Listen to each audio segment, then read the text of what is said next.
नमस्कार. श्री स्वामी समर्थ. अवधूत चिंतन श्री गुरुदेव दत्त. तर आज आहे माघी पौर्णिमा. तर आज मी गजलक्ष्मी आणि श्री यंत्रावरती कुंकुमार्चन करणार आहे. तर व्हिडिओ नक्की बघा मी कसं करते ते. आणि त्यानंतर ना आपल्याला म्हणजेच आज मी सत्यनारायणाची पूजा ही करणार आहे प्रदोष काळात. तर तेही पुढे मी दाखवणार आहे कसे गेले तर तेही पहा. आणि त्याच्यानंतर ना मी कलश स्थापना ही आज करणार आहे, कारण आज पौर्णिमा आहे त्यामुळे मी कलश स्थापना देखील आज करणार आहे. तर मी कशी करते, आणि नारळ माझा चिरलेला होता त्यामुळे मी नारळ बदली केला आहे म्हणजे कलशावरती, त्यामुळे तो का चिरतो आणि स्वामींना काय प्रचिती दिली तर ते देखील मी तुमच्यावर शेअर करणार आहे. तर आता आपण व्हिडिओला सुरुवात करूया. तर सुरुवातीला श्रीयंत्रावरती आपल्याला देवी अष्टनामावली म्हणून आपल्याला सुरुवात करायची. ओम श्री श्री महामाये नमो नमः स्वाहा. ओम श्री श्री महालक्ष्मी नमो नमः स्वाहा. ओम श्री श्री महावाणी नमो नमः स्वाहा. ओम श्री श्री महेश्वरी नमो नमः स्वाहा. ओम श्री श्री महादेवी नमो नमः स्वाहा. श्री श्री महिषासुरमर्दिनी नमो नमः स्वाहा. ओम श्री श्री कालरात्रे नमो नमः स्वाहा. ओम श्री श्री कुहये नमो नमः स्वाहा. ओम श्री श्री पूर्णाय नमो नमः स्वाहा. ओम श्री श्री अन्नदाय नमो नमः स्वाहा. ओम श्री श्री अध्याय नमो नमः स्वाहा. ओम श्री श्री भद्रिकाय नमो नमः स्वाहा. ओम श्री श्री निशान्ये नमो नमः स्वाहा. ओम श्री श्री जयाय नमो नमः स्वाहा. ओम श्री श्री रिक्ताय नमो नमः स्वाहा. ओम श्री श्री महाशक्तये नमो नमः स्वाहा. ओम श्री श्री देवमातये नमो नमः स्वाहा. ओम श्री श्री उग्रशोधये नमो नमः स्वाहा. ओम श्री श्री शशे नमो नमः. प्रपद्ये लक्ष्मीनाशतरण्ये स्वाहा. श्री स्वामी समर्थ. ओम श्री श्री कमलिकमला श्री श्री श्री महालक्ष्मी नमो नमः स्वाहा. अतिथिवनत प्रसुति जात वनस्पति सवृक्ष स्विद्भत सर्वत्र प्रसन्नत मायनत्रयश महालक्ष्मी ओपितो श्री स्वामी समर्थ. ओम श्री श्री कमलिकमला श्री श्री श्री महालक्ष्मी नमो नमः स्वाहा. ओपितो दिव सख्या कीर्तिशमनिना सभ्रातुगत सुरष्ट कीर्तिस्मृत ददायु श्री स्वामी समर्थ. ओम श्री श्री कमलिकमला श्री श्री श्री महालक्ष्मी नमो नमः स्वाहा. शतभिपा समलक्ष्मी लक्ष्मी नाशय यमावती सभ्यते च सर्वनिवृत्त ग्रहात स्वाहा. श्री स्वामी समर्थ. ओम हिरण्यवना हरिणी स्वर्णराजस्तनं चंद्र हिरण्यलक्ष्मी सात्विरी मावाह स्वाहा.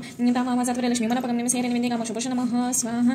यशोवनारतमध्या सेना प्रपद्ये श्री देवी मोपो श्रीमती यशोदामका सरस्वती रमकमत ज्वलिते तत्प्रतिमा पद्मस्थिते पनन्तामि होपो श्रीयम स्वाहा. चंद्राप्रभा सज्वलति श्रीलब्धेश्वरमत्रं तापद्मिनीश्वरं पद्मिनी लक्ष्मीनाशत्रिणी नक्षत्रिणी स्वाहा. यदित्वनत प्रसुति जातो वनस्पति स्तवरक्षस्य बिल्वते सवनत प्रसन्नमायन्द्रमाय शुभाय लक्ष्मी अभिधु पितुमदिवस कीर्तिष्मणि सभ्रातुगत स्वरष्ट कीर्तिस्मृति तदहयोमि स्वाहा. शतभिपा समलक्ष्मी लक्ष्मी नाशय यमावती समृद्धि च सर्वनिवृत्त ग्रहात स्वाहा. गन्धर्वरगलिनी नित्यवृष्टि लक्ष्मीश्वरी सर्वभूतानि होपो श्रीम स्वाहा. मनसकामो भक्तिवचसति विश्वेश्वररूपमणि समेश्वरश्रेताय शुक्रतमेन प्रजपतमि स्मो कर्दहामिन वसिमे कुले मात्र पपमालिनी स्वाहा. आपसरजन्तु सिद्धति जय चिलितवस्मे कुले निष्ठे मात्रे श्रीवासिमे कुले स्वाहा. अधराग्रे निष्ठे स्वनिम मालिनी सूर्य हिरण्यलक्ष्मी सात्विरी अवाह स्वाहा. न्याधरापुष्करे पुष्टि पिण्डल पद्ममालिनी चंद्र हिरण्यमयी लक्ष्मी सात्विरी अवाह स्वाहा. तामावाजात्विरी लक्ष्मी मनपगम नमसे हिरण्यविदिगामशुभश नमः शिवनारतमध्या श्रीनाथप्रभ्य श्री देवी मोपो श्रीमती श्यामका स्वस्ति हिरण्यमग्मद ज्वलिते तृतीयतर्पिया स्वाहा. यशोच प्रेतो भूत्वचो हुयता च मन्यम सतपजो श्रीकाम सतत जपेहित स्वाहा. पन्हानी पद्मवर परेशपद्मस्वेन नियपचस्य प्रत्यक्षेण सुखी अमलबाह्य अश्वधाय गोधाय धनधाय मदने धनमेलप्त देवी सर्वकामशुद्धिमि पद्मनानि पद्ममी पद्मपत्री पद्मपुरी पद्मदिलयते शुभदेवी शुभनने केले तत पद्ममी संगीत पत्रपत्रान धनधन्य साक्षाती करते प्रचंडपत मोहसी माता शुभकृतमि धनग्रीन धनवायर धन सूर्य धन वसुधेनि दुर्बृहस्पति वरधनय वेदति सोपवि सोपवित्र रहा सुमधन सुसुमिनि मह्यं तदे सुनन प्रदनच मातेला लाभन शुभवति उंदकुरुते बनन तन श्री सुतच पिता सारसी सनीले सरजस्ते धन प्रशद मल्ले शुभे भवति हरि बनन मन देत्री भुवन भूति कृपसि भूमि विष्णुपति शमादेवी माधव प्रेम लक्ष्मी प्रिय सिद्धि नमामि चतुर्बल महालक्ष्मी शुभमेश्वति श्रीमित लक्ष्मी श्रीवच समय शुभारभ्य भावि तत शुभमानमये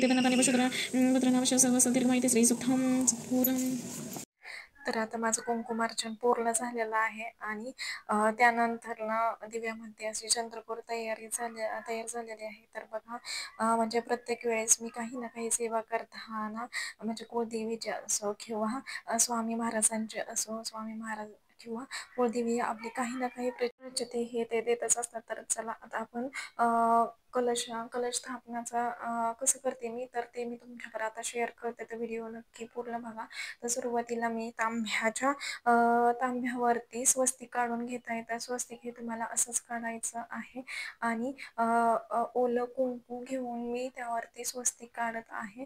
आणि स्वस्तिकच्या मध्ये आपल्याला 4 टिंब देऊन घ्यायचे आहेत, आणि कढईने खालून वरपर्यंत अशा मर्यादा रेषा काढायच्या आहेत. तर ते आपलं स्वस्तिक पूर्ण झालेलंच प्रतीक असतं, आणि ते मंगल्याचे प्रतीक असतं. तर आपल्याला एका डिशमध्ये अक्षता घ्यायच्या आहेत, आणि त्यानंतर ना तुम्हाला त्या हळदी कुंकू वाहून घ्यायचं आहे त्या अक्षतामध्ये. आणि त्याच्यानंतर तुम्हाला तांब्यात पाणी म्हणजे एक तांब्यावर पाणी घ्यायचं आहे, आणि त्यामध्ये आपल्याला हळद कुंकू त्याच्यानंतर अक्षदा, फूल आणि ₹1 नाणं आणि सुपारी टाकायची आहे आणि त्यानंतर आपल्याला विड्याची पानं लागणार आहेत, तर तुम्ही विड्याची पानं 5 किंवा 7 तर हे देखील घेऊ शकता. आणि त्यानंतर म्हणजे जर तुमच्याकडे हे पाणी विड्याची पाने नसतील तर तुम्ही आंब्याचीही पाने यामध्ये ढाळी लावू शकता. तर हे झाल्यानंतर आपल्याला एक नारळ लागणार आहे आपल्याला, तर नारळ स्वच्छ धुवून घ्यायचा आहे आपल्याला. कारण आपण कुलदेवीची सेवा करत असतो, आपण देवीची सेवा करत असतो, त्याच्यामुळे नारळ हा आपल्याला स्वच्छ करूनच घ्यायचा आहे. तर सुरुवातीला आपल्याला त्यावरती हळद हळद आणि कुंकू लावायचं आहे. तर आपण जसं देवीला मळवट भरतो त्याच प्रकारे आपल्याला त्या नारळावरती श्रीफळावरती आपल्याला हळद कुंकू असं लावून घ्यायचं आहे.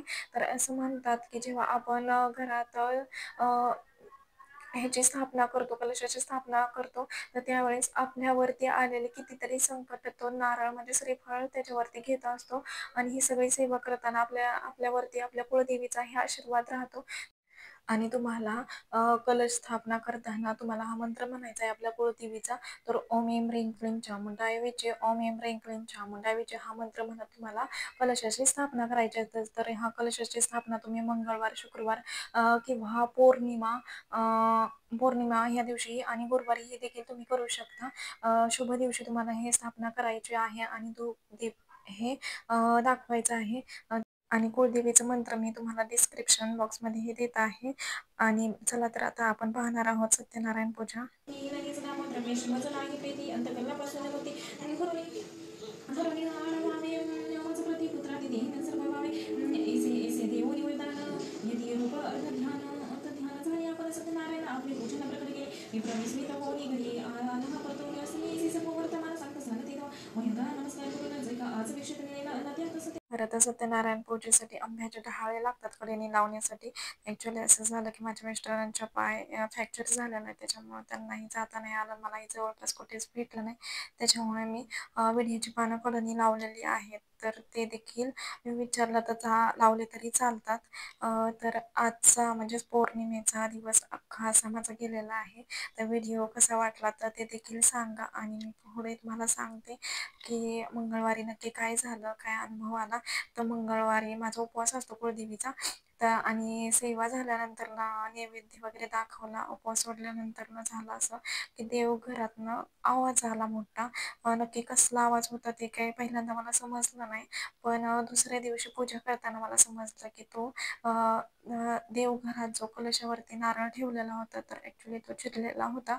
तुम्हाला सांगते, नारळ आपल्या देवघरात कलशावरती ठेवल्यानंतर का चिरतो, तर जेव्हा आपल्या घरात खरंच काहीतरी वाईट शक्ती किंवा जे काही संकट येणार असतं ना, तर तेव्हा तो नारळ स्वतःवरती घेतो. त्याच्यामुळे हा नारळ चिरतो असं म्हणतात. आणि जेव्हा असंही म्हणतात की जेव्हा आपल्यावरती कुळदेवीची आपल्या कृपा असते, आपल्या देवांचा वास जेव्हा आपल्या देवघरात असतो, तर तेव्हाच ह्या काहीतरी प्रचिती येत असतात.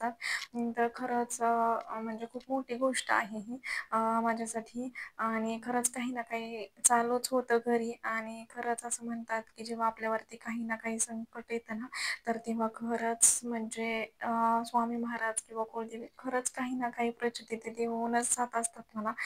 तर त्यामुळे मी ह्या पौर्णिमेला नारळ बदललेला आहे आणि तो नारळ आपल्याला घरात ठेवायचा नसतो चिरलेला, तर आपल्याला तो नारळ वाहत्या पाण्यातच सोडायचा असतो. मला आजची सेवा सगळी मी महाराजांच्या चरणी रुजू करते. आणि व्हिडिओ आवडला असेल तर लाईक करा, शेअर करा आणि चॅनेलवर नवीन असाल तर सबस्क्राईब करा. धन्यवाद. श्री स्वामी समर्थ.